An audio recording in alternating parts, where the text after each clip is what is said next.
하나님 우리 아버지와 주 예수 그리스도께서 은총과 평화를 여러분에게 내려주시기를 빕니다. 기독교에 대한 연구 및 해명에는 신학, 계시, 성서, 하나님, 창조, 인간, 죄, 그리스도, 은총, 성령, 교회, 종말 등이 있습니다. 위 하나하나는 객체로서의 설명이 가능하지만 서로가 다 연결되어 있다고 할 수 있습니다. 오늘 교회력에 따른 세 개의 본문에서 특징적으로 보이는 내용은 용서라고 할 수 있는데요. 용서의 이 개념도 위에서 나열한 대로 연결이 되어 설명이 가능합니다. 물론 무조건적으로 그 의미를 부여해서 껴맞추는 건 아닙니다. 기독교는 말 그대로 예수 그리스도의 십자가와 부활 사건이 모든 의미의 중심이 되기 때문에 이해 가능하다는 것을 말씀드리는 겁니다. 성서는 용서에 대해 우리에게 어떤 말을 걸어오고 있을까요? 베드로는 예수님께 용서가 이 보복의 자리를 대신해야 한다는 것을 배웠습니다. 율법은 눈에는 눈, 이에는 이로 이해되어 왔지만 예수께서는 그것을 다시 말씀하셨습니다. 원수도 사랑하라고 말입니다. 그러나 베드로는 그 한계에 대해서 지금 묻고 있습니다. 7번까지 용서하면 되느냐는 것이 바로 그것입니다. 이에 예수께서는 7번만이 아니라 70번을 7번이라도 해야 한다고 하셨습니다. 사실상 이 베드로가 물었던 그 한계에 대한 것을 폐지한 것과 다름없습니다. 용서는 기독교에서 큰 덕목 중에 하나로 받아들입니다. 그런데 이 용서에서 더 나아가 원수 사랑까지 그 내용 자체가 심히 불편한 것은 맞습니다. 인간의 삶 안에는 절대로 용서가 안 되는 부류의 인간들이 존재합니다. 예컨대 오늘날 대한민국을 공포로 몰아넣고 있는 흉기 난동 사건만 봐도 그렇습니다. 여기서 우리는 이 성서의 몇몇 구절을 일반화시킬 수 없습니다. 그것을 일반화시킨다고 하는 자체가 사실은 오류이지요. 기계적으로 모두에게 적용할 수 없다는 의미입니다. 반인류적인 범죄를 저지른 사람에게는 거기에 맞는 책임을 물어야 합니다. 그들을 용서하라는 것을 무조건적으로 적용한다는 것 자체는 율법주의입니다. 베드로가 왜 7번까지 용서하면 되느냐고 한계에 대해 물었을까요? 율법의 본질을 이해하지 못했기 때문입니다. 율법에 따르면 안식일은 모두가 쉬어야 합니다. 그러나 예수께서는 율법을 알고 계셨지만 그 율법을 알고 계셨지만 안식일을 위해 사람이 있는 것이 아니라 사람을 위해서 있는 것이라며 안식일에 병으로 고통받는 자들을 치료하셨습니다. 그 본질에 더 가까이 우리가 나아가기 위해서는 예수님의 비유를 더 들어봐야 합니다. 오늘 예수께서는 헤 바실레이아 톤 우라논, 헬라어로 하나님 나라라는 것인데요. 이 하나님 나라에 대해서 비유로 말씀하셨습니다. 오늘의 이 비유는요, 하나님 나라는 왕이 자기 종들과 셈을 가리려는 것과 같다고 하셨습니다. 여기서 중요한 것이 바로 하나님 나라입니다. 하나님 나라는 성서의 핵심이며 중심이 되는 주제입니다. 예수께서는 이 하나님 나라가 우리에게 가까이 왔다고 선포하셨습니다. 그분의 사역이 하나님 나라에 집중되어 있다는 의미입니다. 예수께서 말씀하신 하나님 나라의 비유를 간단히 설명하면 다음과 같습니다. 자비한 왕에게 10,000달란트를 빚진 종이 있었는데요. 그 종이 그 무거운 짐을 벗기 위해 울며 불며 애원을 하자 자비한 왕은 그의 그 빚을 모두 탕감해 주었습니다.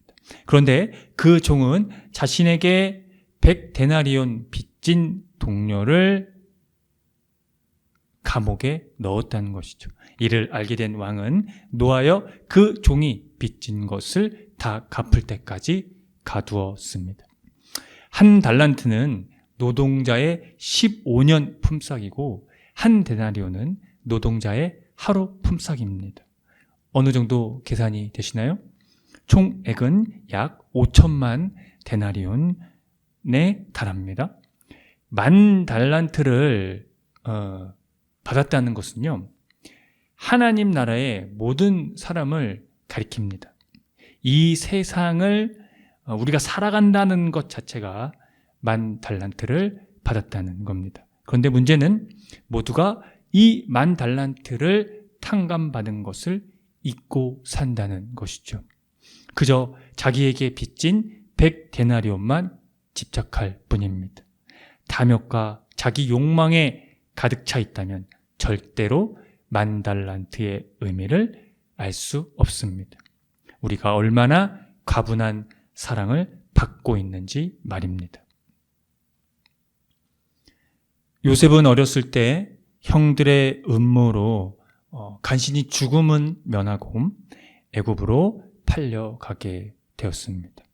산전수전을 겪은 요셉은 애굽의 총리의 자리까지 오르게 됩니다. 당시에 기근이 있었고 요셉의 형들은 식량을 구하기 위해 애굽을 찾았는데 국무총리가 된 이 요셉을 마주하게 된 이 장면 중 일부가 오늘 본문입니다. 요셉의 형들은 과거의 일이 기억났을 겁니다. 자신들의 인생이 이렇게까지 되리라고 상상이나 했을까요?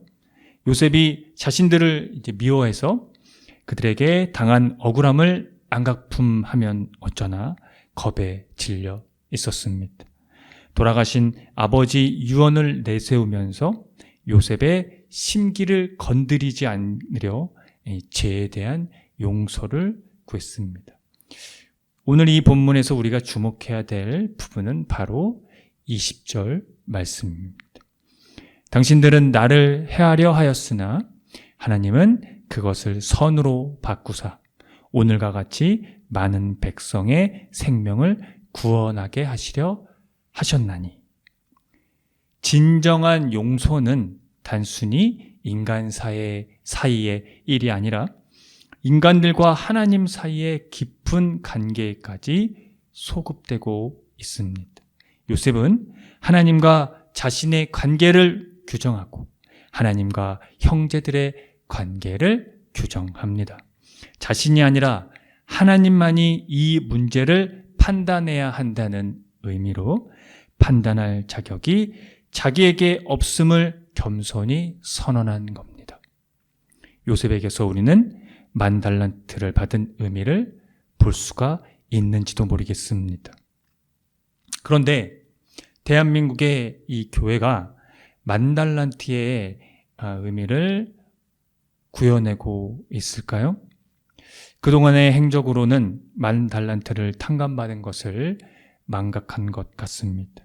특별히 두드러지는 것은 성소수자들에 대한 차별, 혐오, 정죄가 그렇고 이웃 종교에 대한 배타적인 태도가 그렇습니다. 누가 보면 하나님의 사랑을 독차지한 듯 보입니다. 아니, 유대인보다 더 유대인 같다는 느낌이 들 정도이죠. 바울 서신의 주요한 관심사라고 말할 수 있는 부분은 상호 간에 용납하자는 것이 핵심입니다. 즉, 교회의 단결입니다. 여기서 상호는 유대인 그리스도인과 이방인 그리스도인입니다. 유대인 그리스도인들은 궁극적으로 이 성결법과 결부된 이 확정된 이 유대의 전통을 준수할 것을 계속해서 고집했습니다. 바울의 말을 한번 들어보겠습니다. 믿음이 연약한 자를 너희가 받되 그의 의견을 비판하지 말라. 하나님이 그를 받으셨음이니라. 오늘 본문의 1절에서 3절을 요약해서 말씀드렸습니다. 여기서 믿음이 연약한 자는 이방인 그리스도인으로 볼 수가 있는데요. 바울의 말에 대한 이 전체 의미는 초기 그리스도인들이 민족 태생이 서로 다른 사람들 사이에서 생긴 벽을 무너뜨리려 한다는 겁니다. 그들은 함께 살아가는 법을 배워야 하고 서로 깔보거나 하나님이 한 가지 행동 방식을 다른 방식보다 더 기뻐하신다는 암시를 조금도 풍기지 않아야 한다고 지적을 하고 있는 것이죠. 서로가 어떠한 결정을 하든 중요한 것은 주를 위한 것이라고 말입니다. 그런 의미에서 한 말이 살든지 죽든지 주님의 것이라고 했습니다. 결정적으로 그리스도께서 죽으셨다가 살아나셨기 때문에 예수 그리스도는 산자와 죽은 자의 주님이시다라고 말할 수 있었습니다. 이 말 뜻은 예수 그리스도의 십자가와 부활 사건을 통해 산자와 죽은 자가 하나님으로부터 받으심을 받았다는 것입니다. 즉 하나님께 10,000달란트를 탕감받았다는 의미입니다. 이제 산자와 죽은 자에게까지 새로운 길이 열려 있습니다. 모든 죄와 죽음이 그리스도 안에서 극복된 것입니다. 더 이상 100데나리온에 여러분 집착하지 마십시오.